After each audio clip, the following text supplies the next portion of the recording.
Leo kuna saa embu hao matajiri wapumzisheni. Kuwashauri sawa, washaurini. Na kuongea sawa, ongeeni, hatukatai, lakini muwe na mipaka, kuwe na ukomo. Usimseme tajiri ukamtukana kama vile hana analolifanya, yupo tu.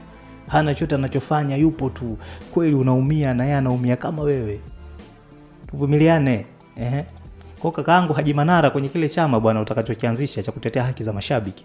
Embu weka na hizi barriers, waweke na barriers. Washabiki wawe na ukomo wa kuwasema hawa viongozi na hawa matajiri wa hizi timu. Mpira wetu unahitaji matajiri wengi mno. Unahitaji matajiri wengi. Si mnaona wenzetu EPL? Sheikh Mansuri yuko pale Man City. Si mnajua?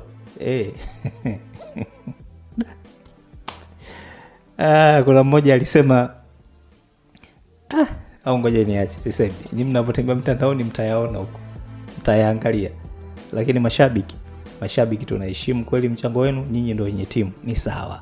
Ila hao viongozi na matajiri mnavyowasema, ekeni mipaka. Wao pia wanaitaka furaha na hiyo mipango wao ndio wanaitengeneza. Shaurini sawa. Lakini katika kuwasema angalieni maneno ya kuwasema. Usimseme tajiri Mo kama vile mtoto mdogo wa mtaani. Anafanya kazi kubwa sana Simba pale.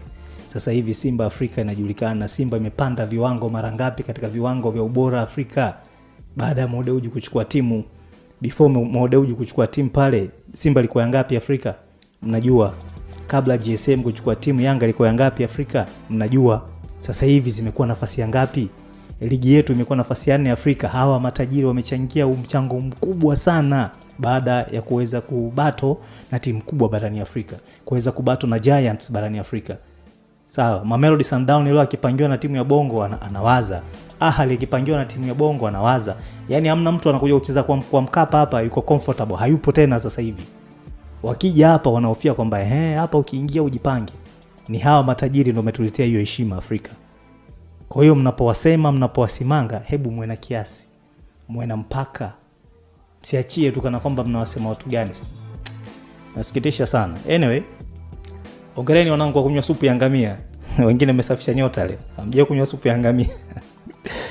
Ongereni wananchi.